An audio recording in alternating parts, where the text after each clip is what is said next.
ప్రశాంతంగా కనిపించే మాజీ మంత్రి పెద్దపల్లి బీఆర్ఎస్ ఎంపీ అభ్యర్థి కొప్పుల కాంగ్రెస్ ప్రభుత్వం తీరుపై ఫైర్ అయ్యారు. వాడి వేడి మాటలతో దనుమాడారు. కాంగ్రెస్ అధికారంలోకి వచ్చిన 3 నెలల్లోనే తెలంగాణ 10 సంవత్సరాలు వెనక్కిపోయిందని ధ్వజమెత్తారు. ఆదరణకు సాధ్యం కాని 420 హామీలతో గద్దెనెక్కిందని, చేతకాని పాలనతో రాష్ట్రాన్ని భ్రష్టు పట్టిస్తుందని దుయ్యబట్టారు. ఇక తెల్లారి లేస్తే కాళేశ్వరం ప్రాజెక్టు కేసీఆర్ను అనడమే పనిగా పెట్టుకుని అభివృద్ధి సంక్షేమాన్ని అటకెక్కించారని నిప్పులు చెరిగారు. రాబోయే ఎన్నికలు ఆషామాషి కాదని, తెలంగాణ గొంతుక పార్లమెంటులో వినిపించాలంటే అది బీఆర్ఎస్తోనే సాధ్యమని, బీఆర్ఎస్ అభ్యర్థులను భారీ మెజార్టీతో గెలిపించుకొని పార్లమెంటుకు పంపించాలన్నారు. పార్లమెంటు ఎన్నికల కోడ్ కూయడంతో ప్రధాన పార్టీలన్నీ అలర్ట్ అయ్యాయి.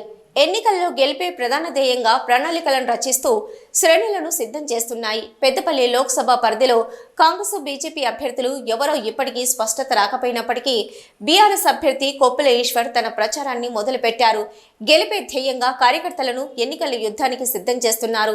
తాజాగా మంతిని, కమాన్పూర్, సెంటినరీ కాలనీ, ముత్తారం మండలాలకు చెందిన ముఖ్య కార్యకర్తలతో వేరువేరుగా సమావేశమైన కొప్పుల ఎన్నికల వేళ కార్యకర్తలు తీసుకోవాల్సిన చర్యలపై దిశానిర్దేశం చేశారు. బీఆర్ఎస్ ని గెలిపించుకోవాల్సిన బాధ్యత మనందరిపై ఉందన్న కొప్పుల బీజేపీ, కాంగ్రెస్ వైఖరిని గడప గడపకు తీసుకెళ్లి బీఆర్ఎస్ గెలుపుకు బాటలు వేయాలని పిలుపునిచ్చారు.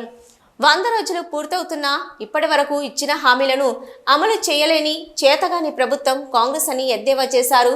కొప్పుల కేసీఆర్ పాలనలో తెలంగాణ అన్ని రంగాల్లో యావత్ దేశానికే రోల్ మోడల్గా నిలిస్తే కాంగ్రెస్ పాలనలో తెలంగాణ 10 సంవత్సరాల వెనుకకు పోయిందన్నారు.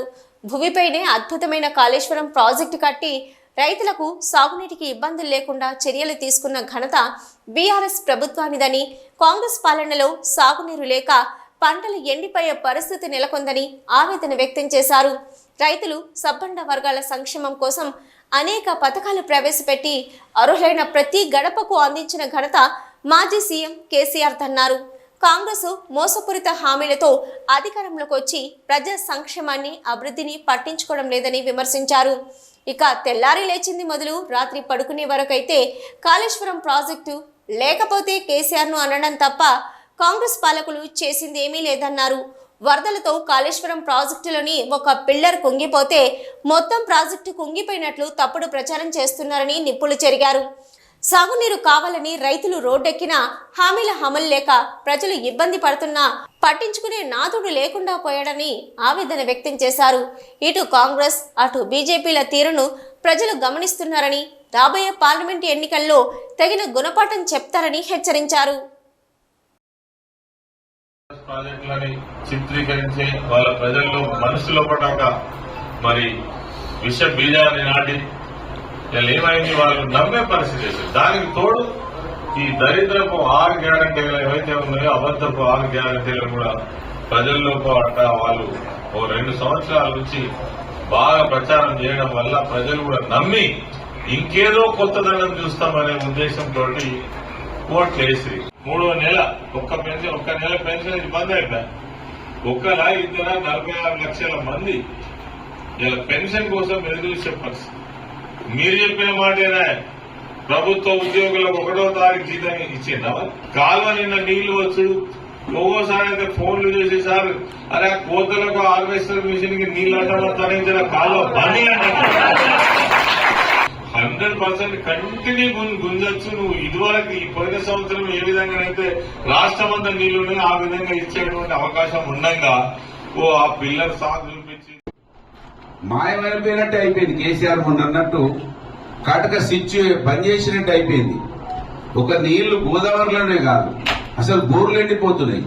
ముఖ్యమంత్రి గారు ఇవాళ ఉన్నటువంటి రేవంత్ రెడ్డి గారు, కేసీఆర్ గారు అప్పులు చేసిండని చెప్పిండు. అప్పులు ఉన్నాయని తెలిసే 420 హామీలు ఇచ్చిండు, అవునా కాదా? హామీలు అప్పులున్నాయని తెలిసే ఇచ్చారు కదా.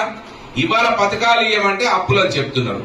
సరే, జనవరి 6వ తారీఖున ఇంటర్వ్యూలో కూర్చొని నేను 2 లక్షల రుణమాఫీ చేస్తా అని జనవరి 6వ తారీఖు నాడు చెప్పిండు. నెల రోజులు అంటే ఇవాళ మనం ఏ తారీఖులు ఉన్నాం ఒకసారి ఆలోచించి. 500 రూపాయలు గ్యాస్ వచ్చిందా? గ్యాస్ రాకపోడు కాక సంవత్సరానికి గ్యాసులు ఎన్ని ఇస్తారో ఇప్పటి వరకు ఒక లెక్క చెప్పలే వాళ్ళు. సంవత్సరానికి ఎన్ని ఇస్తారో చెప్పలే. ఆ గ్యాస్ కు 500 గ్యాస్ ఏజెన్సీకి ఇస్తారా, మనకు డైరెక్ట్ ఇస్తారా చెప్పలేదు. మాట్లాడుకునే అవకాశం ఈశ్వరన్న మనకి ఎంపీగా దొరికిండు. ఆయనని గెలిపించుకున్న తర్వాత ఇంకా సూనయాసంగా మీరు గిట్లకి కండు వేసుకొని నిలబడితే అయిపోయా. మీ ఎంబడి తిరిగి ఈ ప్రభుత్వంతో అన్ని పథకాలు అమలు చేసే దిశగా ప్రజలకంటూ ఒక వ్యక్తి ఉండాలంటే అది గులాబీ పార్టీ అనేది ఇప్పటికే నిర్ణయం ప్రజలు కనుక